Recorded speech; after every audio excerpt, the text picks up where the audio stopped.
Rod Humble and Paradox Tectonic have achieved something beyond our wildest wishes and dreams. Life by You is no longer something we should view simply as a Sims 5 competitor. This product is in a league of its own. Originally in this video, I'd planned to compare gameplay between Paralives, Sims 5, Life by You, and Second Life. We will still see some of this. However, I want to dive deeper into what exactly makes Life by You such a game-changing product, and what the broader implications are not only for The Sims, but Electronic Arts and the rest of the industry as a whole. So here we go. Really quick before we begin, please hit that like and subscribe button. If you're a fan of Paradox games, indie games, smaller studios, or video gaming history, we cover that kind of thing a lot around here, and we would love to see you back. Without further shameless self-promotion, let's begin. Since we've covered Rod Humble, Will Wright, and the origin of The Sims before, I won't do it again here. Except to say this: if Will Wright had first begun development of the original Sims in 2019 instead of 1995, then I think Life by You is a great indication of what that game would have looked like. If you're old enough to know Will Wright, then you know just how big a compliment this really is for Mr. Humble and the team at Paradox Tectonic. Everything that made The Sims 3 a revolutionary classic is included in Life by You, and then taken to the next level, or even beyond. The open world, not only is it back, but every single AI character follows the same story progression and gameplay rules that you do, and you can swap over to them seamlessly, allowing you to control any character in the open world at any time, regardless of whether they're in your household or not. Build and buy mode customization? Oh, it's back alright. Changed colors, patterns, anything. But even that feature has gone to the next level. Life by You is shipping with all, I say again, all of the developer tools used to create objects and code interactions. Want to make that fancy toilet chair from the movie Idiocracy? Well, now you can. You can even edit the new object interaction menu choices and allow that little piece of living room furniture to function as a toilet. The developers tested that out with one of those big rose bushes. Seems to work. Customization goes even further, allowing you to edit and create interactions and conversations using the same developer tools and a graphical user interface to help navigate them. You can even restrict items or conversation choices by age level, so if you want your Sims to pretend like they live in Florida and not talk about certain things if they're children, you can edit that. Wait, do we still call them Sims? Probably not.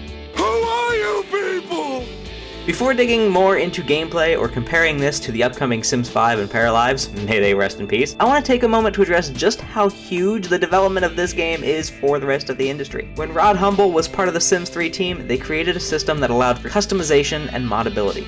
You could play the game your way, create your stories better than ever before, and it still sold plenty of expansions, even those stupid little content pack things. The Sims 4, in an effort to make more money, stripped out all the player-driven customization to the bare minimum and removed many features entirely. Many developers are afraid of giving players too much control over mods and customization, because they fear they won't be able to sell those in expansions later. In reality, Paradox has shown with City Skylines, Hearts of Iron, Crusader Kings, Europa Universalis, and pretty much anything else that they release, that giving the players freedom and control, then releasing DLCs that actually add value and improve the title, is a valid strategy with great income potential. Sure, you might have to spend a little more money and time to develop something like the HOI expansions than you would a stuff pack with a dozen t-shirts in various colors and branded with corporate logos from your sponsors in it, but your player base will love you more for it. Chuck Klosterman, the writer of Sex, Drugs, and Cocoa Puffs, once suggested to Will Wright himself that The Sims was merely a glorification of consumerism. I don't feel early Sims games embodied this, but Sims 4 took that to the max and basically showed that players can be happy if they just buy more packs of stuff. That is why when people discuss EA DLCs, they almost always are complaining about price gouging and milking the fans, when the discussion about Paradox DLCs have much less of a negative perception. We are essentially being shown two competing models for development, the EA way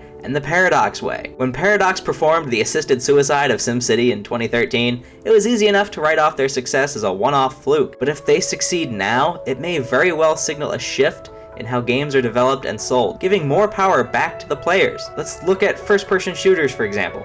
Remember when EA's Battlefield games allowed you to create your own servers, choose what maps you played on, and pick your own damn team, for God's sake? I remember. Yeah, I remember that. Now games like that force you to join whichever side on whichever map on whichever server they want you to. Wouldn't it be great to get control over that back? Rod Humble, Paradox, and Life by You certainly think so, and that's why I'm so excited about it. I even pre-ordered it before the announcement video was over.